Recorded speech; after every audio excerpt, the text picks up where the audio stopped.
Hi there, my name is Ken and I'm from HAD ADHD Ireland. We're the national representative body in Ireland for the people with ADHD. Over the last couple of years, we've noticed very much um, we're getting an increased number of calls about from adults, to the extent now that we now get, maybe 60% of our calls. Over the years, the issue of ADHD in children has become well recognised, but we feel that the issue of adults around ADHD is not considered in Irish society at the moment. So to help redress that, we've put together a series of videos, and we're very grateful to the people who have taken part in these. And these people are adults out there in Irish society who have ADHD, and they're going to tell us their story of what it's like to live with ADHD, particularly in sort of 2018. So for that, I'm very welcome to join John Mullee on what is on the line today. So John, how are Hi. you? Hi. How are things? Grand. Not so bad. Good.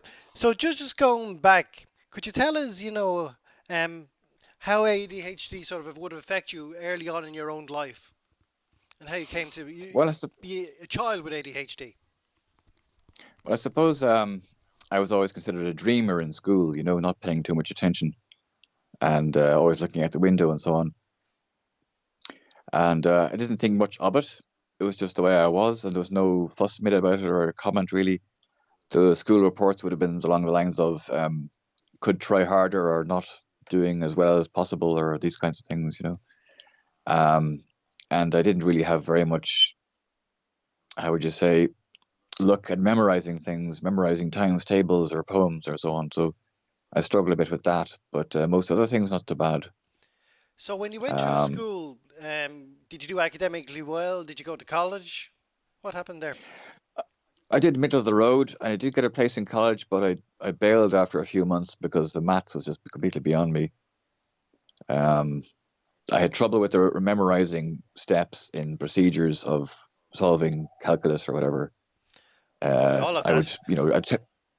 well, it got in my way. Um, to this day, to help my daughter with her homework, I went back through doing, junior cert level type of maths, which is okay. But when I got to the more advanced stuff, then I was still a bit mystified as to which bit he put where to solve the problem. So So how did it's been, college go for you? it was a mess actually. It was there was no syllabus, there was no textbooks, there was no book list. There were lectures which were hard to follow because of handwriting and lack of context, and there weren't any printed notes handed out or whatever. So I was completely lost. Actually, didn't work out so well for me. So what happened after college?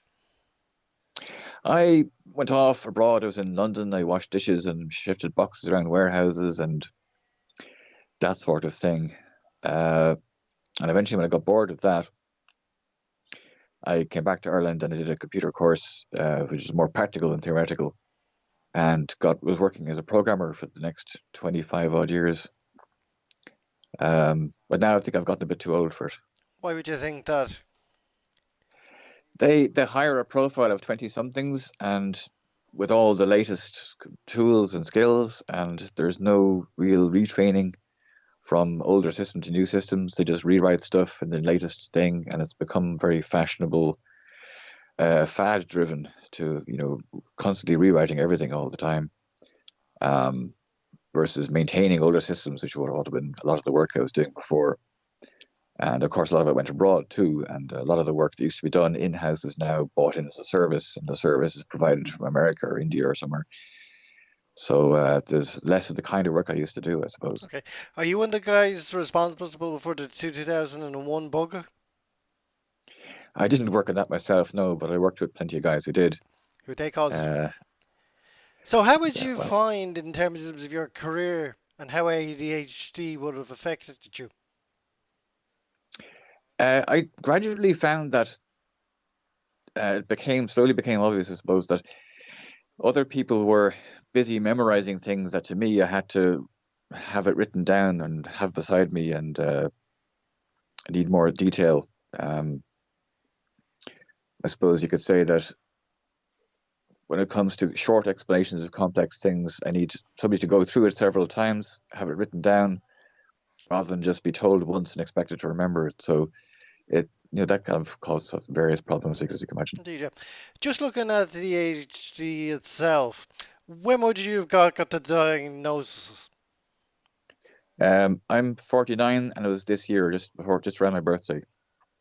So why did you go get it to the diagnosis?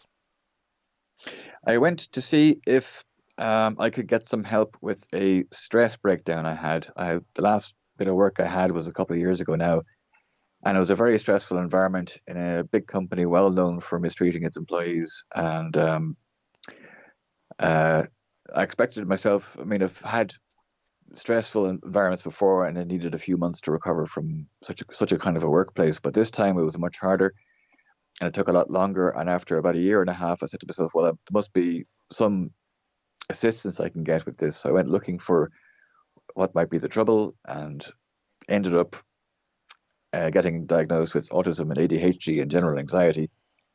And when it comes to ADHD, there is no public medication program for adults. No.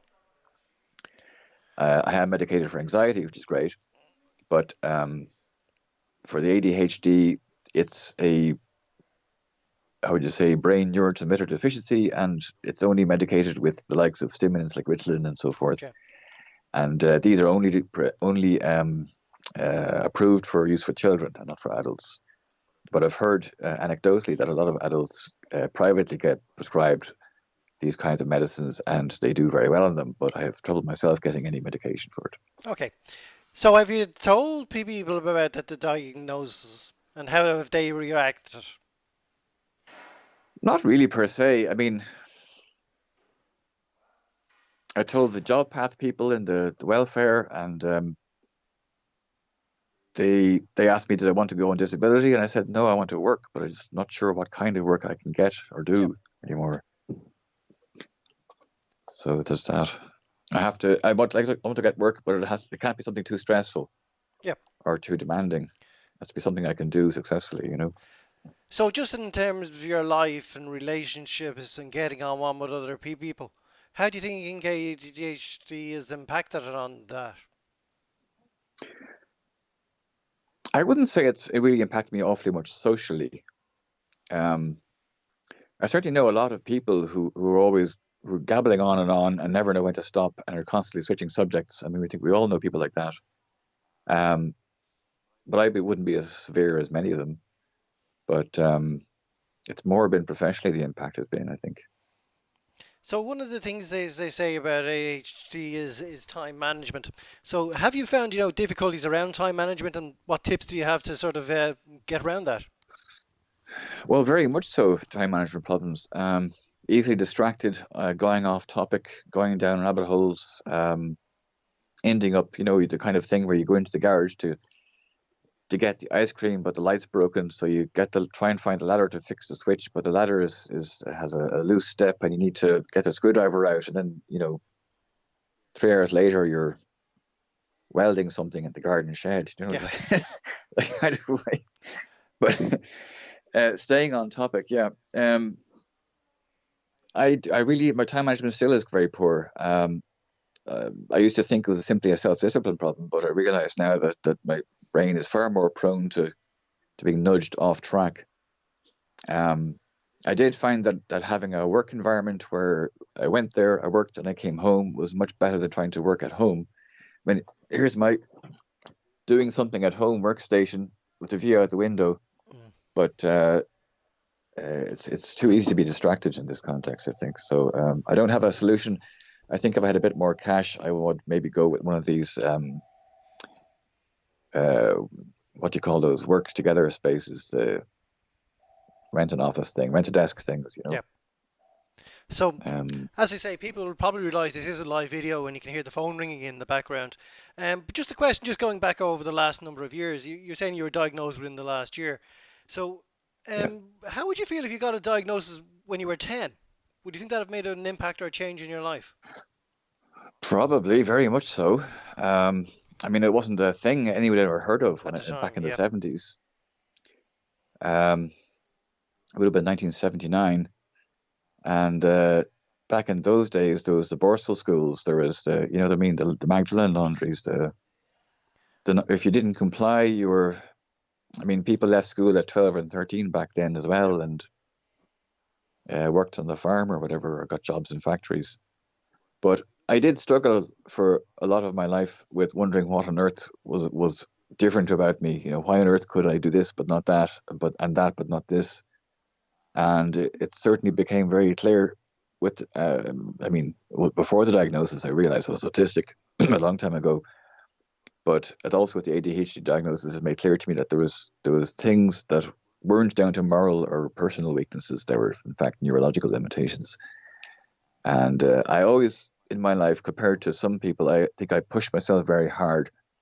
I was always determined to get somewhere, to do something, to achieve things, to realize my dreams. Um, and I did to some extent. I overcame many, many difficult personal obstacles and hurdles. But I think that process was a lot more painful than it needed to have been had I realized that some things were, um, how would you say, more difficult for me than others. Okay.